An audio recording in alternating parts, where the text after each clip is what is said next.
여러분, 흔히 하는 말들이에요. 아름다운 식구인데 아마 이렇게 말하는 것 같습니다. 봄을 이기는 겨울이 없듯이 봄꽃의 화려함을 막을 수 있는 비바람은 없다고 말합니다. 우리는 반드시 지금보다 더 잘 될 줄 믿습니다. 우리는 지금보다 더 건강해질 줄 믿습니다. 세상살이란 누군가 이렇게 흔히 말하더라고요. 뭐예요? 마음먹기에 달려있다. 힘든 세상살이지만 그래 누군가에게는 한 기적이 일어날 것이다 라고 우리는 기대하게 됩니다. 오늘 바라기는 혹시 우리 서명 전사님이 이 영상으로 예배하고 계신 중이라면 오늘 그 기적의 주인공이 우리 전도사님 되시기를 주의로 축복합니다. 여러분, 희망은요 다른 곳에서 피어나는 게 아니라 우리 삶을 통해서 피어나는 아름다운 꽃이 될 줄 믿습니다. 제가 2003년도에 한 유명한 시인 목사를 만났습니다. 얼마나 귀한 분이었는지 몰라요. 그 희망을 전하는 목사님은 바로 용혜원 목사님이셨는데 그가 제게 한 구호를 이렇게 알려주셨어요. 희망을 전하는 구호인데 그 구호는 너무 쉽고 간단하고 재밌었어요. 하자, 하짜짜. 하자, 하짜짜. 그래서 제가 우리 교구를 하면서도 이분의 구호를 제가 많이 활용했었어요. 우리 교구 식구들이 모이기만 하면 하자, 하짜짜 이렇게. 그러다 보니까 교구가 자라갔고 섬기는 사역마다 풍성한 열매들이 넘쳐났었습니다. 용혜 목사님은요 희망을 노래하는 시를 이렇게 썼습니다. 희망이 보여주는 얼굴은 지금을 사랑하는 사람의 얼굴입니다. 지금 그의 얼굴은 빛이 나고 웃음이 있습니다. 희망이 보여주는 얼굴은 기도를 드리고 일어서는 사람의 얼굴입니다. 여러분인 거예요. 그죠? 할렐루야. 누구? 기도 드리고 일어나는 얼굴. 여러분이죠. 누구겠어요? 그죠? 기도는 미래를 기대하는 마음에서 드리는 것이기 때문입니다. 또 희망은 예술가가 작품을 만드는 모습에서도 보입니다. 왜냐하면 예술가는 완성된 작품을 미리 보고 만들어가고 있기 때문입니다. 희망은 꿈과 비전이 있는 젊은이 얼굴에서도 보입니다. 젊은이의 가슴에는 꿈을 현실로 바꿀 수 있는 열정이 가득합니다. 젊은이에게는 미래가 열려 있습니다. 희망은 자기 일을 마치고 일어서는 사람의 얼굴에서도 보입니다. 그러므로요, 여러분 이렇게 시를 마치고 싶습니다. 희망이 없는 세상은 없습니다. 희망은 가슴에서 피어나는 꽃입니다. 라고 이렇게 노래해요. 저는 시편 23편을 통해서 체험과 누림의 은혜라고 이게 제목을 정해보지만 사실은 희망의 노래라고 이렇게 말해보고 싶습니다. 이 땅에서 희망과 천국에서의 희망을 보여주는 시가 바로 짧고 분명한 시편 23편입니다. 이 시편 23편은 다윗이 목자로 살아본 경험을 토대로 하나님의 놀라운 은혜를 생각하면서 지은 그런 시 아닙니까? 여러분, 양은 목자에 따라서 죽기도 하고 살기도 하는 거예요. 여러분, 좋은 부모를 만나면 그 자녀들은 잘 될 수밖에 없습니다. 오늘 신문에도 그런 데이터가 나왔어요. 고연봉을 받는 부모를 둔 자식들이 연봉도 세더라. 이게 통계가 나왔다는 거예요. 그럴 수밖에 없죠. 그냥 좋은 토양에서 자랐으니까. 근데 우리는요, 세상적 토양이 아니라 하나님의 은혜 토양에서 자라는 자들이기 때문에 우리는 더 잘 될 줄 믿습니다. 할렐루야. 왜 그래요? 우리의 가치 평가 기준은 세상은 물건 가지고 얘기하지만 우리의 가치 평가는 하나님 은혜 가지고 표현하는 거예요. 행복 지수로 따져보면 우리는 더 잘 알 수 있을 것 같아요. 여러분, 하나님을 목자로 따르고 사는 사람들은요, 그러다 보니까 어떻게 돼요? 모자람이 없는 삶이에요. 모자라지 않아요. 하나님을 목자로 모시고 사는 사람들만큼 풍성한 삶을 누리는 사람들이 없는 거예요.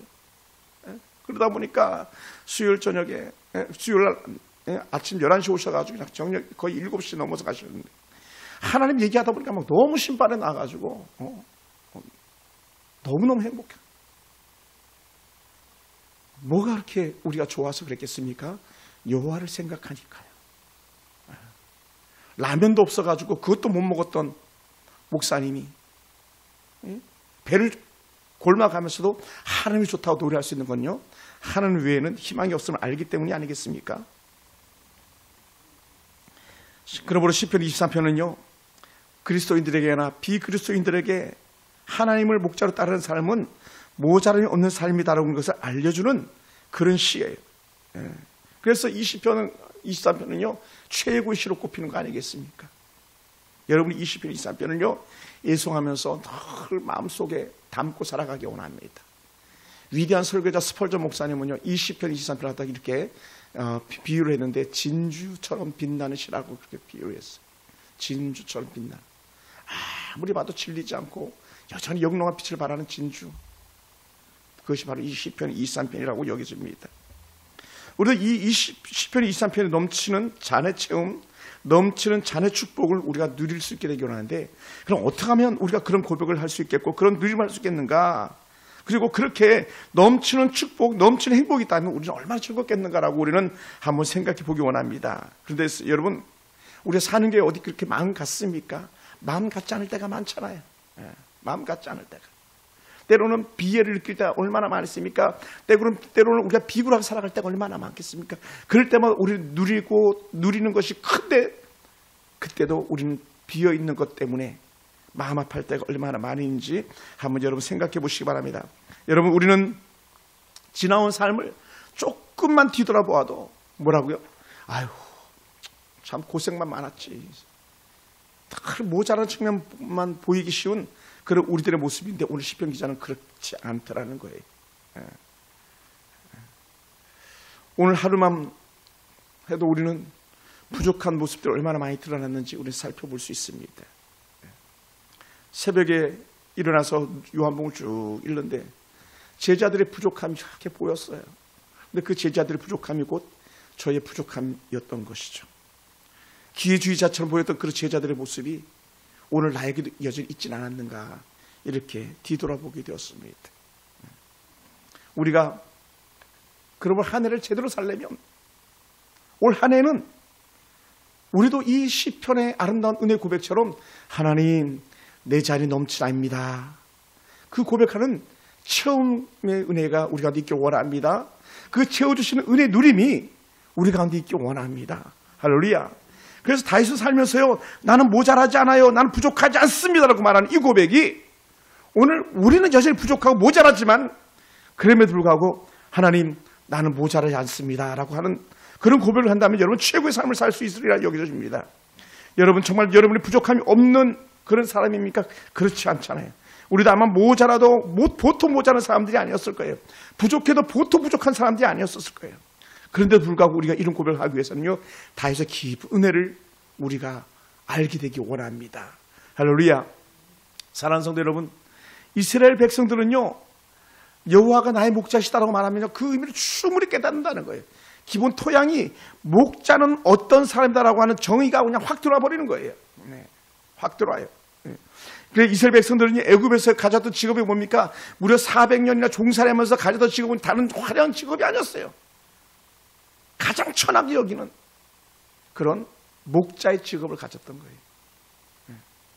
옛날에 우리 어른들이 했던 말들 이렇게 생각이 납니다. 옛날에 가장 천한 직업 중에 하나가 뭡니까? 요즘은 더 잘 버는 직업이지만 백정 아닙니까? 백정.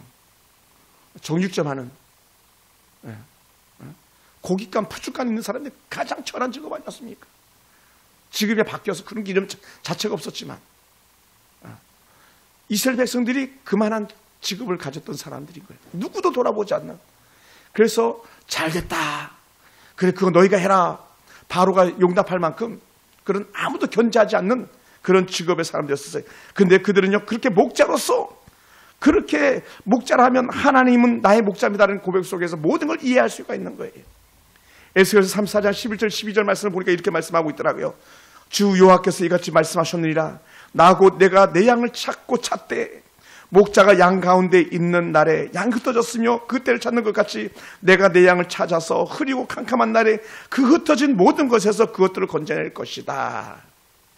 포로로 끌려가가지고 완전한 고난 중에 있는 그 이스라엘 백성들을 향해서 나는 그럼에도 불구하고 너희들의 목자다. 내가 너희들을 사랑하고 내가 너희들을 축복하고 돌이키게 할 거다. 이 희망을 갖다가 에스겔서 34장 11절 12절에서 말씀하시더라고요. 그러다 보니까 여러분 요한복음 10장이 양의 장입니다. 요한복음 시편 23편이 양의 시편의 고백입니다. 에스겔서는요, 에스겔서 34장이 양장이 되더라고요. 보니까 절절히 양을 향한 목자의 마음을 전하고 있었습니다. 사랑하는 성도 여러분, 목자는요 끝까지 양을 찾는 사람이에요. 할렐루야. 여러분, 진짜 엄마는요 자식을 포기할 수가 없는 거예요. 우리도 자식을 포기하자는데 어찌 하나님께서 우리를 포기하겠냐는 거예요. 그럴 수가 없다는 거예요. 우리는 독생하신 예수 그리스도가 이 땅에 와서 우리를 대신해서 죽어주시는데 그 큰 사랑을 우리가 어찌 잊을 수가 있겠냐는 거예요. 여러분, 목자이신 하나님은 양을 우리 안으로 인도하는 데에 조금도 부족함이 없는 그런 분이라는 것이죠. 여러분, 저는요 목사로서 부족할 수 있습니다. 또 한 교회 담임 목사를 부족할 수 있습니다. 그런데요 부족하지 않는 한 분이 계시니 그분은 우리 하나님이신 거예요.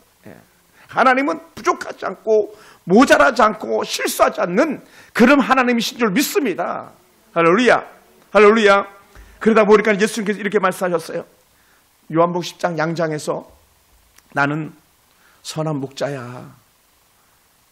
나는 선한 목자야. 선한 목자는 양들 위해서 목숨을 버려. 양들 위해서 목숨을 버려. 우리 자식놈들 마음이 완악해가지고 아빠 병원비도 안 내겠다고 막 서로 아들들끼리 막 실갱이하고 딸들이 실갱이하고 하는데 우리 주님은요 우리를 위해서 목숨을 내놓는 진짜 선한 목자라는 거예요. 우리의 섬김은 잠깐일 수 있지만 우리 하나님의 섬김은 영원한 거예요. 왜요? 그는 선한 목자시기 때문에 그렇습니다. 누가 양들 위해서 목숨을 버리실 수 있는 분이 있겠습니까? 우리 목자만이 그런 거예요. 우리 주님만이 그러실 수 있는 분이에요. 사랑하는 성도 여러분, 우리는 때에 안 맞으면 입에 안 맞으면 언제든지 토하여 내칠 수 있는 그런 연약한 이들이지만 이것저것 방황하면서 세상길로 나가서 헤맬 수 있는 그런 사람들이지만 우리 하나님은 영원히 우리와 함께 하시는 그런 분인 줄 믿습니다. 할렐루야. 할렐루야. 왜 그렇습니까? 양을 위해서 목숨을 버릴 수 있는 목자시기 때문에 그렇다는 거예요. 저는 그것을 믿습니다. 목자로 살던 다윗도 목자로 살면서 쉽지 않았어요. 다윗의 인생은요 결코 쉽지 않았어요. 야, 다윗 화려하지 않았냐? 여러분, 대통령은요 불행한 사람이에요. 지위가 높을수록 고난이 크거든요. 목자로 살던 다윗 쉽지 않았습니다. 가정이요 아주 불편했어요. 아주 아버지 어머님 때문에 불편했고 형제들 때문에 불편했고 자신놈들 때문에 불편했어요. 부인 때문에도 불편했어요. 여러분, 마누라 잃어버려서 보신 분 있습니까? 남자들이 없으니까 없네요. 부인도 빼앗겨 보았던 그런 다윗이에요. 그 수많은 저 비빈들을 다 빼앗겨 본 그런 다윗입니다. 쉽지 않았어요. 특히 여러분, 우리는 부모에게 인정을 받는다는 게 얼마나 귀한지 모릅니다. 그런데 다윗은요 부모조차도 인정해 주지 않았어요. 오죽했으면 그랬겠습니까? 그날 밤 우리 어머님께서 모태로 나를 빚지 않았다면, 어머니 나를 낳지 않았다면 얼마나 좋았겠는가 노래하기도 해요. 탄식의 시에서 보면 우리도 그렇게 말하잖아요. 엄마는 왜 날 낳아가지고 이 고생을 시키냐고. 다윗도 같은 고백하는 연약한 처지에 있었습니다. 형들은요 다윗을 아예 투명인간 취급한 거예요. 상대도 안 해주는 거예요. 다윗을 무시하잖아요. 다윗을 무시해요. 근데 다윗은요 그것들을 다 받아내는 그런 사람이었어요. 다윗은 조금 모자란 사랑을 하나님으로부터 체험을 받았기 때문에 그런 견뎌낼 수 있었습니다. 여호와는 나의 목자시니 내가 부족함이 없으리로다. 그 말 속에 다 담길 수 있었어요. 누가 모자랍니까? 누가 부족합니까? 누가 채워주지 못합니까? 그럼 우리 이렇게 고백하기 원합니다. 여호와는 나의 목자시니 내가 부족함이 없습니다. 나의 모자라는 것, 나의 부족한 것을 채워주시는 분은 우리 하나님이십니다. 이 고백 속에 다 체험의 은혜를 누리기를 원합니다. 할렐루야, 할렐루야. 그래서 다윗은요 그 사랑을 하나님으로부터 대신 받았어요. 하나님이 그 사랑을 대신해 줬어요. 다윗은요, 그러다 보니까 입만 열면 하나님, 하나님, 하나님 했어요. 아마 모르게 다윗은 막 길 가면서도 그렇게 노래했을 거예요. 여호와는 나의 목자시니 나는 부족함이 없습니다. 계속 길 가면서도 중얼중얼 노래하면서 그렇게 다녔을 거예요. 왜요? 그 하나님이 이를 부르는 순간순간마다 그는 채움의 은혜, 누림의 은혜를 그가 맛볼 수 있었기 때문인 줄 믿습니다. 할렐루야. 여러분, 우리는 다윗의 고백을 좀 더 살펴보면 이렇게 고백합니다. 5절에서요. 내 잔이 넘칩니다. 내 잔이 넘치나이다. 넘치나이다. 여러분, 얼마만큼이 넘치겠어요? 얼마만큼이면 다윗처럼 내 잔이 넘칩니다라고 이렇게 고백할 수 있겠습니까? 그런데 다윗의 채우심은요, 다윗의 넘침의 놀라운 기준은요, 다 하나님께 있는 거예요. 하나님이 나와 함께하면 넘치는 거고, 하나님이 나와 함께하지 않으면 모자라는 거니까. 그럼 간단해요. 여러분은 어떻습니까? 여러분 하나님께서 여러분을 채우신다고 믿습니까? 아니면 여전히 모자란다고 막 우격다툼하면서 싸움박질하는 그런 부족한 인생을 살아가겠습니까? 오늘 저는 여러분과 함께 하나님, 내가 부족한 것 같지만 그럼에도 불구하고 내 잔은 넘칩니다라고 하는 그런 아름다운 고백이 내 입에서 나오길 원하고 여러분 입에서도 나올 수 있게 되길 주님 축원합니다. 할렐루야. 할렐루야. 우리 옆 사람 한번 인사할까요? 아유, 넘치고 있군요. 아멘. 넘치고 있어요. 자리는 텅 빈었지만 심령은 넘치는 애가 있는 줄 믿습니다. 할렐루야. 그것이 은혜예요. 하나님이 채우시는 채우심은요, 그러다 보니까 가슴이 터질 듯한 감동이 일어나는 거예요. 감동하시죠? 세상에 저는 상가를 가가지고 그렇게 특별한 상가는 처음 본, 아주 제가 23년, 거의 30년 사역하면서 처음 보는 그런 특별한 상가였었어요. 근데 돌아오면서는요, 하나님께서 그럼에도 불구하고 위로받게 하셨고 그 가정을 위해서 기도하게 해주셨어요. 참 힘겹겠구나. 그런 생각을 하면서 제가 오전에도 가가지고 홍화 집사님을 위로했어요. 절대로 다투지 마라. 절대로.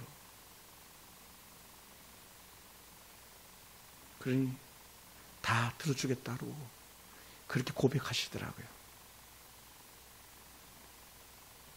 다윗의 자리 차고 넘치는 이유는요, 또 그렇게 고백할 수 있는 은혜의 이유는요, 여호와로 자기 목자를 삼았기 때문이에요. 할렐루야. 여러분, 우리가 살아가면서 부모에게 얼마나 많이 무시당해 보았습니까? 형제들에게 무시당하는 건 뭐 일도 아니잖아요. 목회자로서 성도들에게 무시당하는 거 그 일도 아니에요. 그걸 뭘로 위로받겠습니까? 이론적일 수밖에 없겠지만 하나의 은혜 가운데 위로가 있는 거예요. 할렐루야. 하나님께서 위로할 거예요. 아무도 돌아봐도 기댈 곳이 없을 때에 그때 슬쩍 기댈 수 있는 주님이 있으므로 감사한 거 아닙니까? 그래서 제가 참 좋아하는, 그래서 구주를 생각만 해도 이렇게 좋거든 주 얼굴 뵐 때에 얼마나 좋으랴. 그렇게 눈물 흘리면서 자주 불렀던 찬양이에요.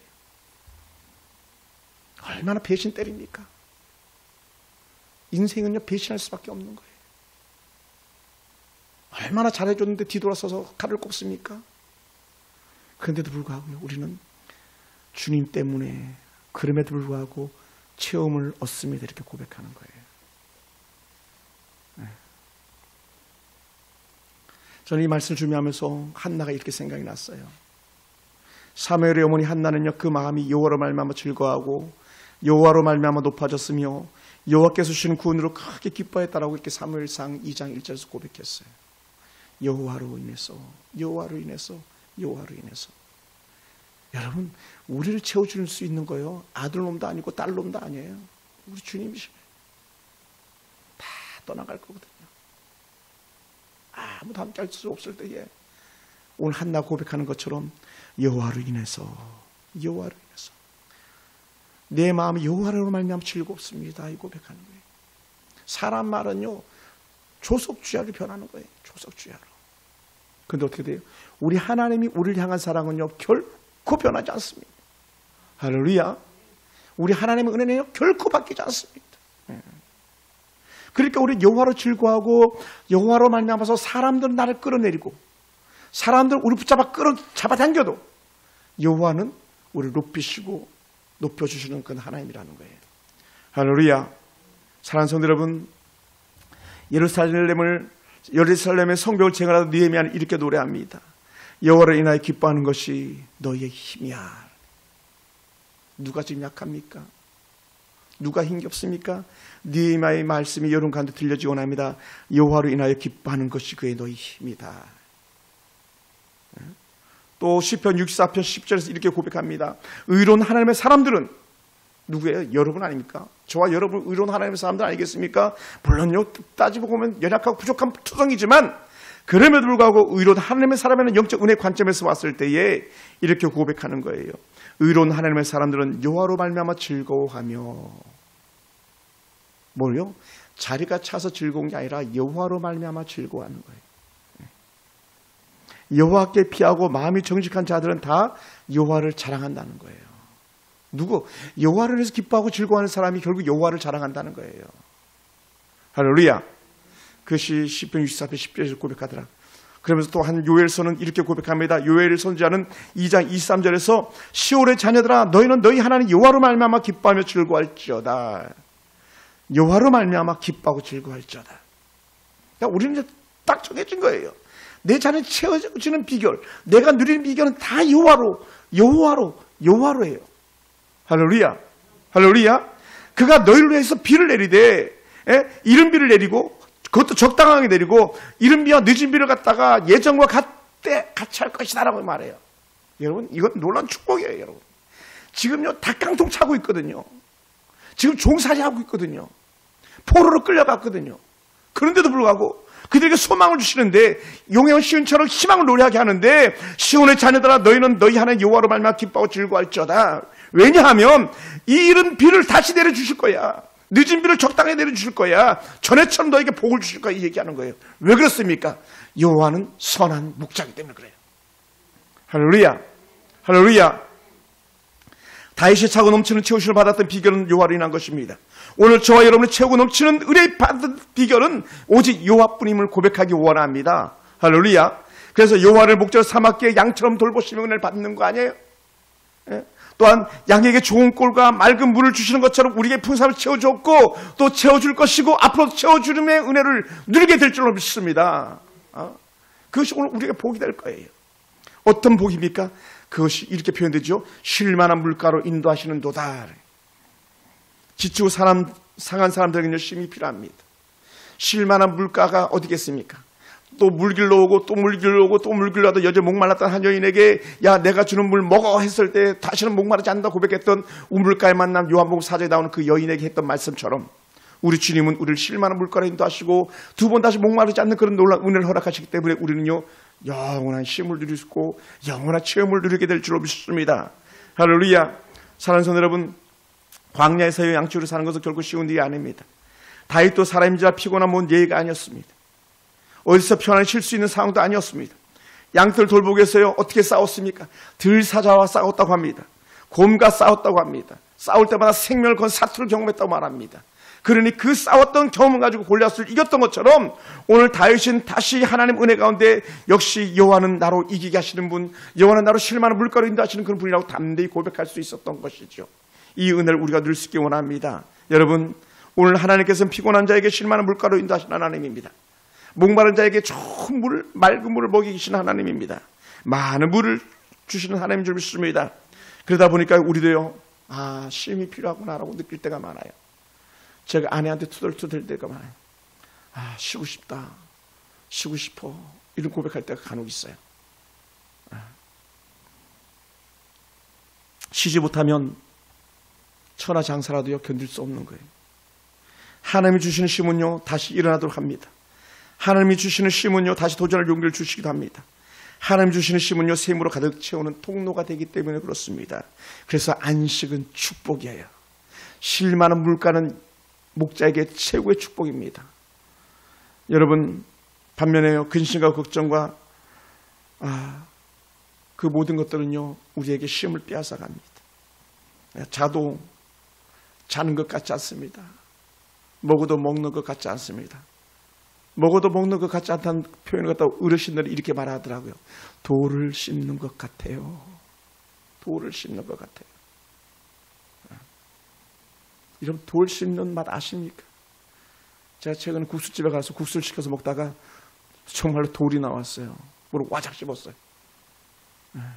이가 약간 떨어져 나간 것 같아요. 당시 몰랐는데. 그런데 어떻게 돼요?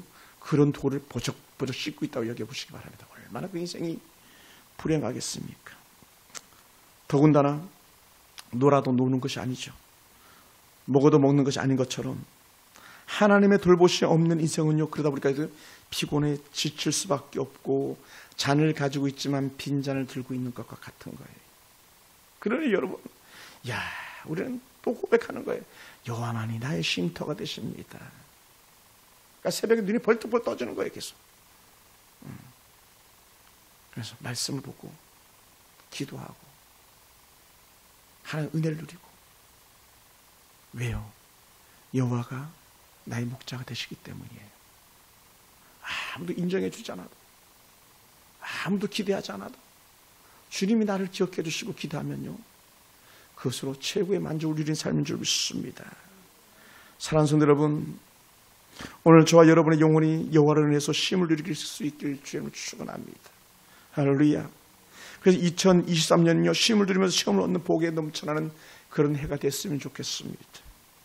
여러분의 가정과 여러분의 기업과 여러분의 성결의 주의 교회가 좋은 은혜의 쉼터가 되기를 주님을 축원합니다. 할렐루야. 빨리 집에 가서 쉬어야지. 우리 여봉 자매도 마찬가지. 혼자 사니까 피곤해, 집에 가서 쉬어야지. 그때 깜짝 쇼도 한번 하는 거예요. 김태희 사님이 여봉 올 시간에 집에 가가지고 그냥 주의 상을 차려놓는 거야. 상을 차려준다 그러잖아, 시편 23편에. 우리 엄마가 깜짝 쇼하는 거예요. 막 그 기숙사에 혼자 텅 빈 방에 오늘은 뭐 먹자 하면서 햇반이나 데워서 먹을까, 이거나 먹을까 저거나 먹을까는 현자는 동생입니다.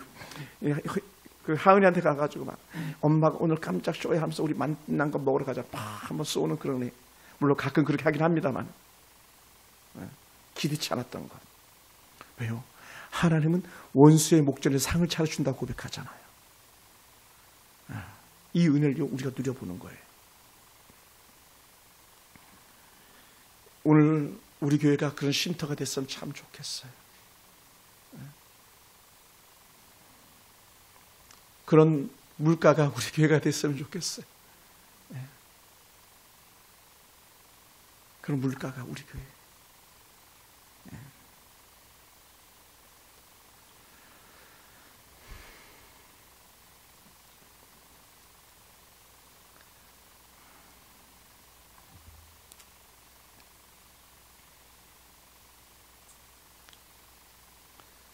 메마른 영혼을 풍성케 하는 은혜가 있어요.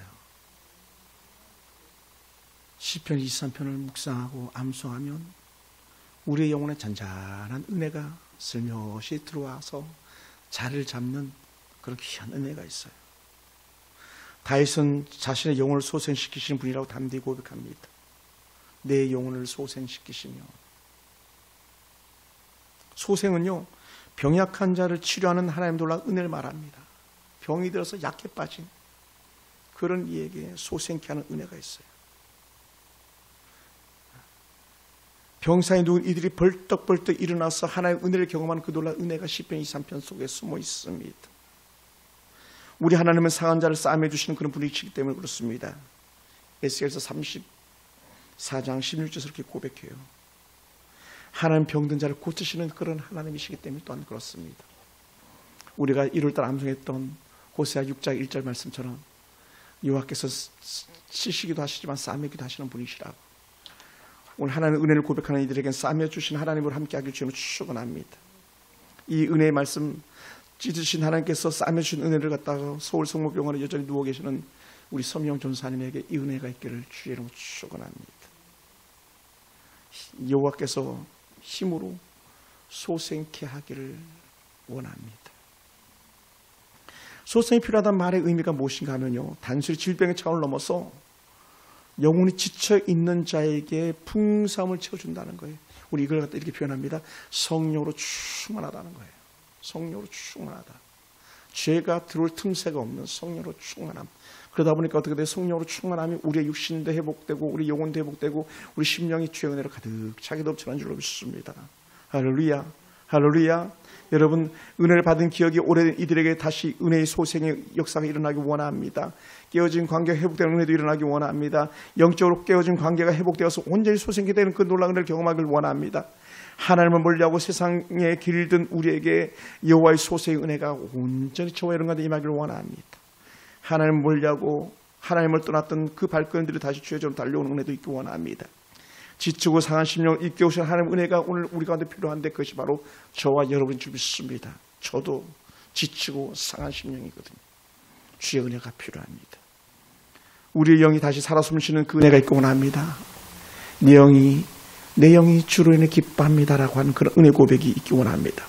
그러다 보니까요, 그 큰 고통과 아픔 속에서도 정말 끝났어라고 하는 마지막 판사가 쾅쾅쾅 세 번 치면 끝나는데 판결이, 그 마지막 그런 상황 속에서도 고백할 수 있는 게 뭐냐면, 내가 사망의 음침한 골짜기를 달릴지라도 해를 당하지 않습니다라고 하는 거예요. 적의 칼끝이 내 목을 쳐누어도 나는 안전합니다. 이 고백하는 거예요. 이거 누가 할 수 있겠습니까, 여러분? 여러분 할 수 있게 되기 원합니다. 제가 할 수 있게 되기 원합니다. 여러분 남편들이 할 수 있게 되길 주로 축원합니다. 할렐루야. 사망의 음침한 골짜기는요, 모든 것이 절망적인 상황입니다. 끝났어요. 끝났어. 저도 가끔 이 생각 들 때가 참 많이 있었거든요. 내 인생이 이렇게 끝나는 건가? 내 사역이 여기서 끝나는 건가? 비극적인 상황이 그렇게 내 안에 찾아올 때, 그렇지 않아. 그렇지 않아. 그렇지 않아. 뭡니까? 하나님 은혜가 함께하고 있어. 이 고백. 그것이 내 안에서 나올 때에였어요. 말씀을 볼 때에. 오늘 여러분한테 그러한 은혜가 있길 주로 축원합니다. 지금 모든 것이 혼돈에 빠진 것과 같은 삶이 누구의 삶입니까? 앞에 놓인 문제가 너무 커서 감당하지 못할 만한 일들이 누구에게 있습니까? 앞이 보이지 않는 상황에서도 어찌할 바를 알지 못하는 삶에서 희망의 역사가 있기를 원하는데, 그때 여러분 이런 고백이 있기 원합니다. 내가 사망의 음침한 골짜기에서도 여전히 나는 다시 살아납니다. 이 고백이 있기 원합니다. 할렐루야, 할렐루야. 여러분, 나를 이끌을 주자가 어디 있습니까? 여러분, 사람들은 잠깐이라고 그랬잖아요. 여러분, 우리는 경험해 보았잖아요. 예. 그런데 우리 하나님은요, 영원하다는 거예요. 다윗은 그때 주의 지팡이, 주의 막대기가 자신을 인도한다고 하는 확신이 있었잖아요. 그는 알았거든요. 여호와의 지팡이만 들면 놀라운 역사들이 일어났었습니다. 오늘 우리가 주 앞에 하나님 은혜의 믿음의 지팡이를 들었으면, 그걸 들고 일어서면 역사가 나타나는 줄 믿습니다. 할렐루야. 사랑하는 성도 여러분, 그러므로 주의 지팡이와 주의 막대기, 주의 놀라운 은혜가 우리를 완전한 승리로 이끌어갈 줄 믿습니다. 할렐루야. 그걸 우리가 누리는 거예요. 매일매일 하나님, 지팡이가 필요해요. 막대기가 필요해요. 나를 지켜주세요. 매 순간마다 이게 필요하지 않습니까? 우리를 완전한 승리로 인도하시는 그 은혜의 힘, 의의 길로 이끄시는 그 힘, 그것은 여호와의 지팡이, 여호와의 막대기 은혜예요. 목자가 가지고 있는 그 막대기, 그건 두 가지 기능이에요. 하나는 양을 몰 때도 쓰는 거고요. 또 다른 하나는 양이 큰 위험에 빠졌을 때 양을 그 막대기로 건져 올리는 그런 기능이 있다고 말합니다. 그냥 이렇게 단순한 막대기가 아니라 반드시 양을 목을 걸어가지고 끌어올릴 수 있는 그런 이 구정한 게 있는 거예요. 그래야 양을 그 구덩이에서 건져내오고 가시덤불에서 빼오거든요. 사람이 못 들어가니까. 오늘 우리는 그 어떤 이도 다가설 수 없는 그 고난 가운데 있을 때에 여호와께서 막대기로 우리 목을 걸어서 끄집어내 주시는 그런 은혜가 있길 주로 축원합니다. 할렐루야. 그 누가 하겠어요? 남편도 못해요. 부모도 못해요. 자식도 못해요. 누가 할 수 있어요? 하나님이 하시는 거예요. 물론 약간은, 조금은 부모도 자식도 할 수 있겠죠. 네요. 전적으로는 어려운 것 아닙니까? 누가 사망해서 건져내면 은혜가 있겠습니까? 우리 주님 외에 누가 그걸 하겠습니까? 오늘 여러분 속에서 이 은혜가 있기 원합니다. 하나님, 그렇습니다. 주의 지팡이가 나를 지키시고 보호하셨습니다라고 하는 이런 담대한 은혜 고백이 여러분 가운데 있기를 원합니다. 그러다 보니까 어떻게 돼요? 김태숙 집사님이 아름다운 상을 차려준 것 같이 이렇게 고백하는 거예요. 원수의 목전에서 내게 상을 베푸시고, 원수의 목전에서 내게 상을 베푸시고. 오늘 이 고백이 우리 가운데 있기 원합니다. 할렐루야. 주께서 원죄에서 내게 상을 차려주시는 은혜, 기름을 내버리 부으시는 그 놀라운 은혜가 우리 가운데 있기 원합니다. 할렐루야. 사랑하는 성도 여러분, 우리는 원수를 이길 수 있는 힘이 없습니다. 우리는 환경을 이길 수 있는 힘이 없습니다. 그럼 우리는 주님의 절대적으로 필요한데 주께서 우리에게 말씀하시는 거예요. 안심하라. 안심하라. 어떻게? 그 풍랑 가운데서 안심하라. 나다. 제자들은 어찌할 뻔 모를 때에 내니 두려워 말라. 할렐루야. 얼마나 좋겠어요. 여러분 아세요? 누려보셨어요? 주의 성전에서 밤에 깊도록 기도하는 중에 눈물 펑펑 쏟아갈 때에 두려워 말라 나야. 두려워 마. 두려워 마. 두려워 마. 나다.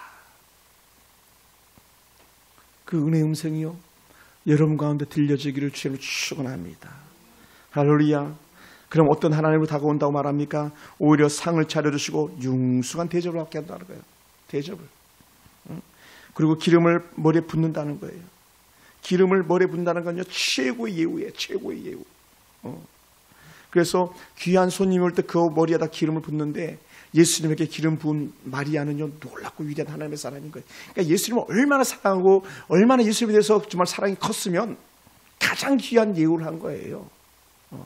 여러분 1년 연봉을 한 번에 다 쓴다. 다 미쳤다 그러죠. 근데 어떻게 돼요? 그만큼 예수님이 귀하고 예수님이 귀하다 보니까 그 머리에다가 기름 붓는 그 여인의 모습처럼 주께서 우리를 귀하게 여기기 때문에요. 우리 머리에다가 그냥 기름 붓는 거예요. 할렐루야. 여러분 자그마한 향수 하나만 받아도 그렇게 기쁜데 향수 기름을 갖다 머리에 다 좀 부었다고 생각해 보세요. 얼마나 놀라운 은혜가 있겠어요. 오늘 이 축복이 저와 여러분 가운데 있기를 원합니다. 할렐루야. 배단의 문둥이 시몬의 집에서 받았던 예수님의 놀라운 은혜의 행위가 오늘 우리에게도 나타나기를 원합니다. 분수에 넘치는 대접을 받는 은혜가 있기 원합니다. 분수에 넘치는 복을 받는 은혜가 오늘 여러분 가운데 있기를 주님으로 축원합니다. 여러분 다윗의 잔은요 언제 넘쳤습니까? 도망 중에도 넘쳤습니다. 다윗의 아들 압살롬의 반란 때에 마하나임에 이르렀을 때 암몬 족속 소비와 또 로데발 사람 마길이 그렇게 다윗을 부서에 데우셨습니다.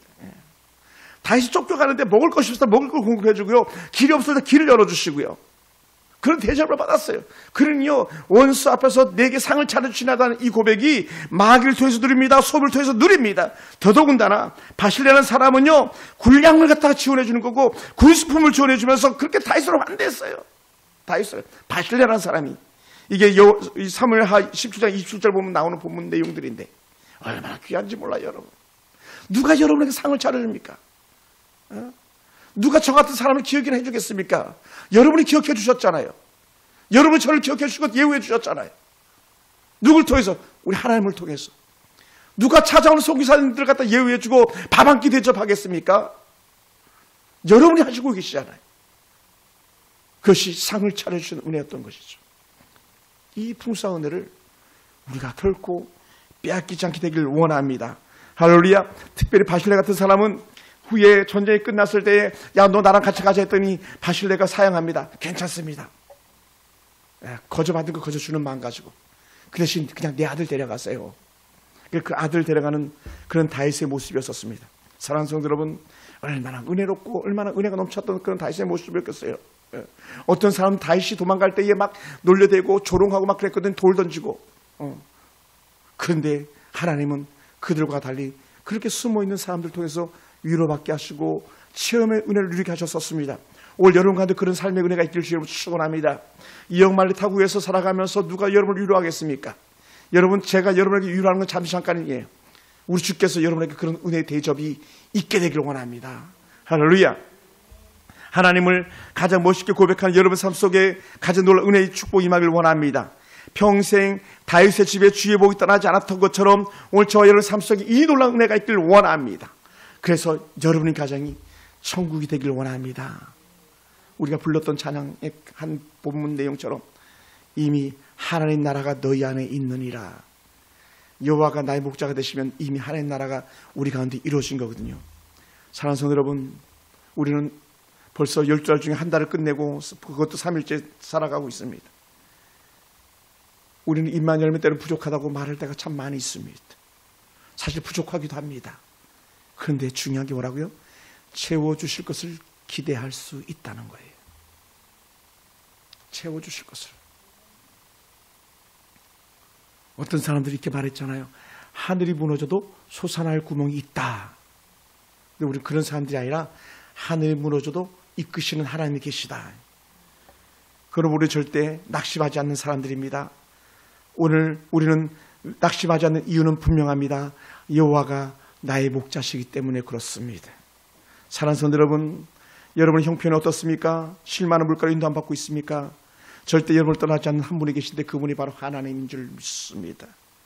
여호와의 지팡이와 막대기가 언제나 여러분을 지키시고 돌보실 것이기 때문에 그렇습니다. 주가 주시는 평안이 12달 내내 여러분이 평생에 함께하기를 주로 축원합니다. 할렐루야. 여러분의 공급, 여러분에게 채워짐이 놀라 은혜는 하나님으로부터 오는 줄 믿으시기 바랍니다. 반면에요, 여호와의 집을 떠난 자에게는 소망이 없습니다. 제가 지난 한 주간 내내 묵상했던 게 그거예요. 씨 뿌리는 비유. 길가에 뿌려주고 돌짝밭에 뿌려주고 가시덤불에 뿌려주고 옥토에 뿌려주고 남는 건 옥토에 뿌려줄 것뿐이었어요. 여호와로 자기 백성 삼은 자가 여러분이 되기 원하고 여러분의 체험과 누림의 은혜를 누리면서 남아있는 자가 되기를 주는 축원합니다. 할렐루야. 그래서 우리는 입만 열면 말할 수 있게 되기 원합니다. 하나님 나를 채우소서. 하나님 나를 인도하소서.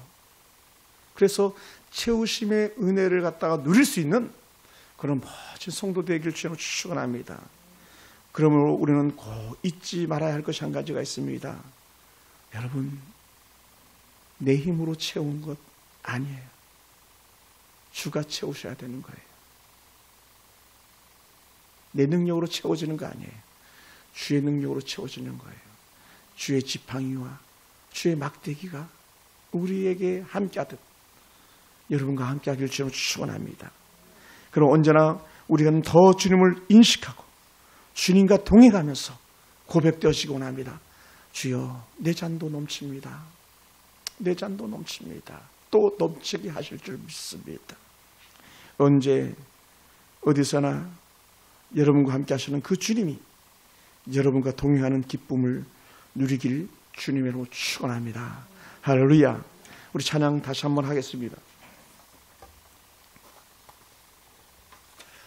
영상으로 예배하는 이들에게도 같은 은혜가 있길 원합니다.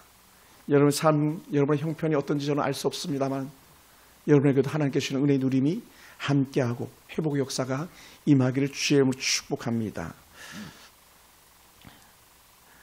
484장 내 맘의 주여 소망되소서 가사를 잘 음미하면서 1절과 4절을 부르겠습니다. 484장입니다.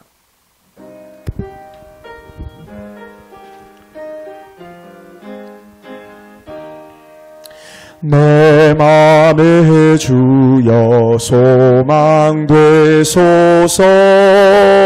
주 없이 모든 일 헛되어라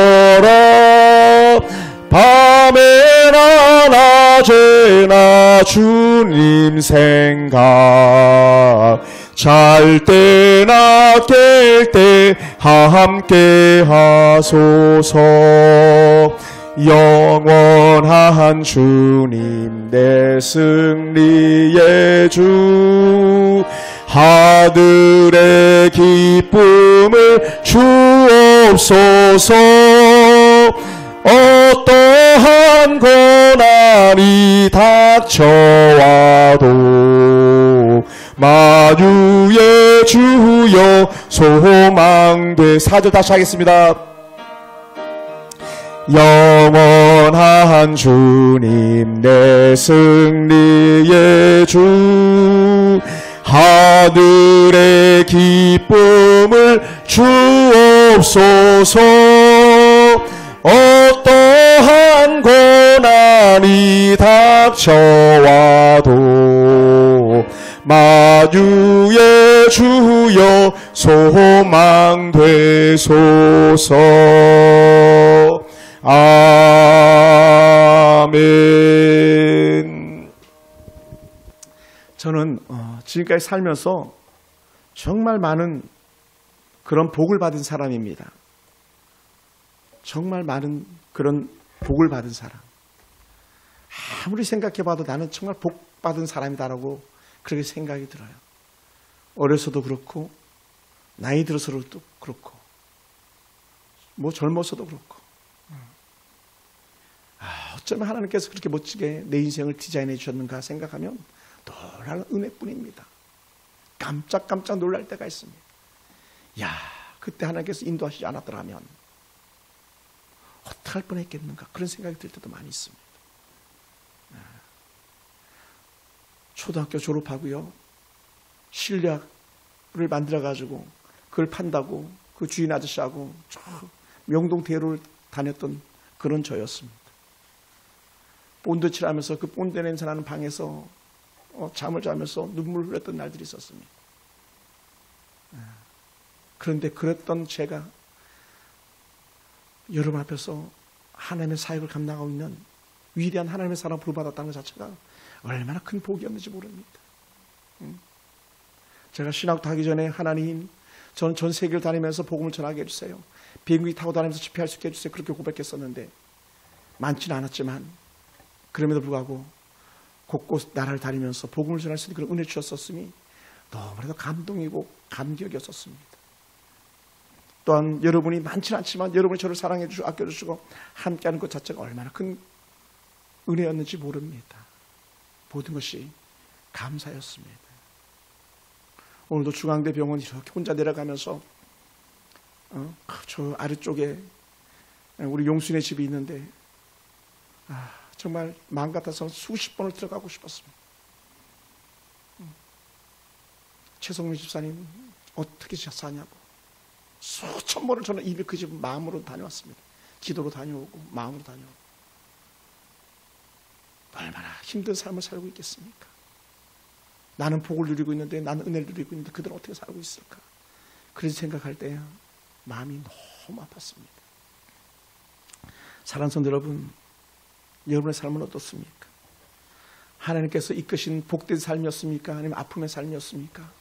제가 바라기는 여러분의 삶이 하나님 나도 그렇습니다. 나 같은 게 무엇이길래 이 은혜의 삶을 누리게 하셨습니까? 라고 하는 그런 은혜 고백이 저와 여러분의 입술에서 나왔으면 좋겠습니다.